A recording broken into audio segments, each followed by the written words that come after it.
Hi everyone, welcome back to my channel RMB EduTech. আশা ৰাখিছোঁ আপোনালোক সকলোৱে ভালে আছে আৰু আজি এডিটৰিয়েলত এটা কাটিং পাইছিলোঁ আসাম ট্ৰিবিউনৰ যে এপিএসসি পৰীক্ষা পোষ্টপনৰ কাৰণে যেটো সকলো জায়গাতে বানপানী হৈছে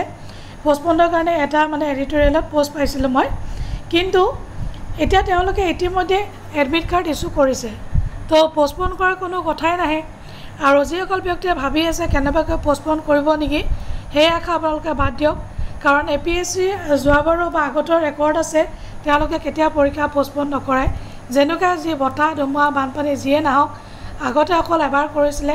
লাষ্ট টাইমে বহুতে ৰিকুৱেষ্ট কৰিছিলে কিবা এক্সামৰ লগত ক্লাছ হৈ গৈছিল পিছুৱাবলৈ বুলি কিন্তু তেওঁলোকে নিপিছুৱাই আপোনালোকে ভুল ধাৰণা নাথাকিব ইতিমধ্যে এডমিট কাৰ্ড দিছে আপোনালোকে দেখিছে ইয়াতে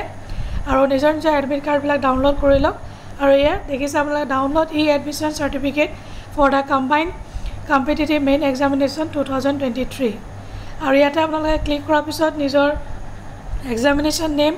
এপ্লিকেশ্যন নাম্বাৰ বা roll number date of birth দি আপোনালোকে ইয়াত প্ৰিণ্ট এডমিট কাৰ্ডত ক্লিক কৰিলে এডমিট কাৰ্ডখন ওলাই যাব আৰু ডেট অফ বাৰ্থৰ মানে যোনটো ফৰ্মেট এইটো তেওঁলোকে দি দিছে ডেট মান্থ আৰু ইয়েৰ সো আশা ৰাখিছোঁ আপোনালোকে ভিডিঅ'টো ভাল পাইছে নিশ্চয় আৰু যদি ভাল পাইছে নিশ্চয় এটা লাইক কৰি দিব শ্বেয়াৰ কৰিব নাপাহৰিব লগতে মোৰ চেনেলটো ছাবস্ক্ৰাইব কৰি দিব বুলি আশা ৰাখিলোঁ Thank you so much. Bye bye. Take care. Jai Hind.